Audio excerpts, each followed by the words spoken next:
global happenings today. We communicate, we analyze global news.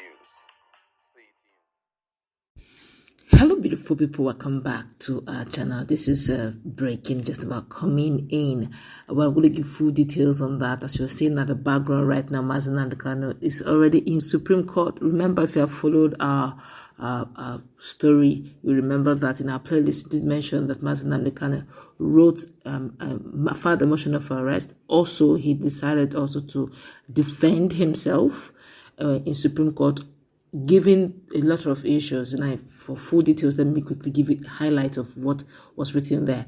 That Omotosho must, in all sincerity, look into the issues that he raised. He cannot give verdict on nullity, and he now raised up a lot of constitutional rights, giving like 4 or 5 other international laws and Nigerian laws to back it up. On full details on that, please check our playlist. But meanwhile, in this same video, you get to see also how Mazi Nnamdi Kanu, of course, the cheering is quite massive. People are on ground. Even his lovers are much more from other tribes than even the southeastern tribe, although they've been shouting Onyendo at the background. But you also get to hear first-hand experience from a Nance president who was also in detention with him some few months back. In fact, this young man you're seeing here also participated in the Free Mazi Nnamdi Kanu protest that took place by Omoyele Sowore, where he encountered Mazi Nnamdi Kanu one-on-one during his detention. Hear his story about who really Mazi Nnamdi Kanu is. This time around, he's telling of information that is not common on social media, where he mentioned the fact that most people don't even know who Mazi Nnamdi Kanu is, and he's going to tell them for free who truly Mazi Nnamdi Kanu is and why he's loved by all, including 98% of inmates in detention in DSS. Though probably this is one of the reasons why they do not want Mazi Nnamdi Kanu to go to Kuje. He may probably get more followers in Kuje than anticipated. Let's listen to them, or listen to the cheering, and also to the young man. We'll come back for more details on. As a northerner, why do I like the Igbo people? Most of them are resilient and they are courageous. That does not mean you don't have cowards among them. When you say a particular tribe has this character, what it means is that more than 70% of them, they have that character. But you can still have some persons again who do not have such characters. So now this is a region that more than 70% of them are resilient. They are very hardworking. They are courageous. And they love their leader. We in the north, we also love him. Mr. President, I appeal to you. In the interest of national healing, I appeal to you, please, let this case be discontinued so that we can have peace in the southeast. So that we can have votes you are looking for. You will get it easily without spending money. Because in the case of Mazi Nnamdi Kanu, he does not need to give people money. After he's in detention, look at what we are going through because of him. Because we believe in him. So that's the appeal to Mr. President. And the President, let me say this, he's the listening President. You'll be shocked that before 20 this case will continue. Because I wrote a letter to President Tinubu, less than a month, he replied. I was shocked. How is this possible? That's the president of over 200 million people. How is it? I have written letters to governors. For more than 2-3 months, they have not replied.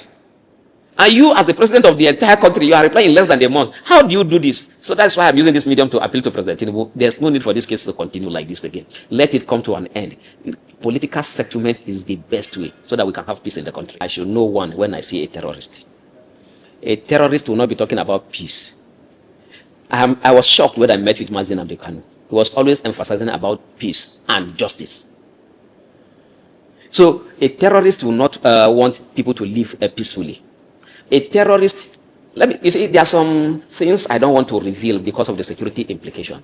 But because there are some persons in detention that anytime they have opportunity, because not all the time they bring you out, when they have opportunity to see Mazi Nnamdi Kanu, the Fulani girl that the first time I met her in that detention was when I saw her with Mazi Nnamdi Kanu. She had gone there to complain, to ask for favor.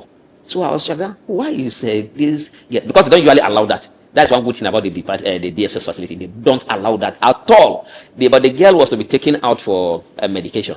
So she saw Mazi Nnamdi Kanu and quickly started talking to her because she doesn't speak English fluently, and there was a gap in communication. So I had to come in. I realized that she has more confidence in Mazi Nnamdi Kanu than even her own father. by the way she was talking. Mazi was consoling her that do this, do this. She said she was even complaining that she has stayed here for a long time. She doesn't want. She was talking about even committing suicide. And they are virtually all tribes you find there. Everybody in the detention facility rallied around Mazi Nnamdi Kanu. And the way he was always speaking to me, a terrorist will not be talking like that. And okay, another thing again. On a Salah day, that Salah I spent in detention, the big Salah, I, as a Muslim, I felt irritated.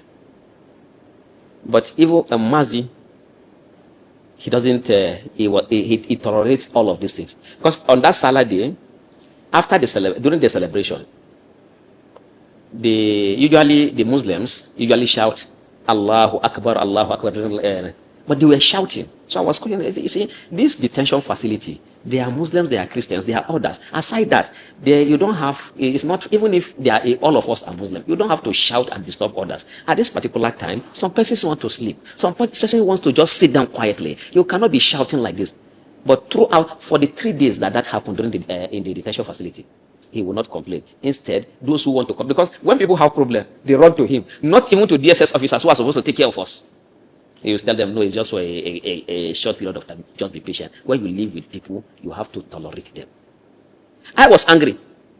But he was calming others down. Because me, I was also telling those that were, I said, no, you don't have the right to shout. We are all here. Even if all of us are even Muslims, you don't shout. But, you know, some persons, most problems that we have in this country is as a result of ignorance. But they couldn't challenge me because they know that I am a Muslim, and I also one of their leaders, even in the detention facility, because I lead prayers. It was when I came that we started even doing the Friday Juma prayers. But I told them that if you want to worship God, you don't have to disturb another person. That any act of worship where another person will feel injured or another person's peace will be taken away, that is not an act of worship that will be rewarded. Now we don't have to raise our voices. In short, even when I do recitation, I bring my voice down so that it doesn't disturb others. And so I was always telling that this is how a religion should be practiced. It should not be a source of problem to people. But Mazi was not completely him. I believe in him 100%, more than I believe in my state governor, more than I believe in virtually all Nigerian leaders. And that's why I am out. That's why I have been going through all of this. And that's why I'm appealing. You see, of course, I don't have access to him now. But I can tell you that because I know the kind of person that he is, Mazi, as a courageous man, he listens to his followers. He knows I love him and I know he loves me. So for that reason, once he's released, I'll go and appeal to him. That, the same way you told me to play along, I played and I have been released. When I was released, I went on air to appeal to Mr. President for your case to be discontinued. I know you are a strong man, but because of those of us who love you and we want to see you outside, please stop so and so, discuss with Mr. President, and see how this thing can be resolved amicably. I am very sure Mazi will listen to me because he is a listener. Mazi Nnamdi Kanu is not a terrorist. He is not a criminal. His only problem is that he's fearless and courageous. He hates injustice. He used to tell me, he will speak in Igbo and translate to me. You say this is a proverb in Igbo language. That I remember a particular word that he told me, that in their place, when a child is beaten by his parents, is being beaten by his parents, and the child runs to an elder, yes, that elder will now serve as a shield, so that the parents will not continue to beat again. And also that if anybody is being molested, it is the responsibility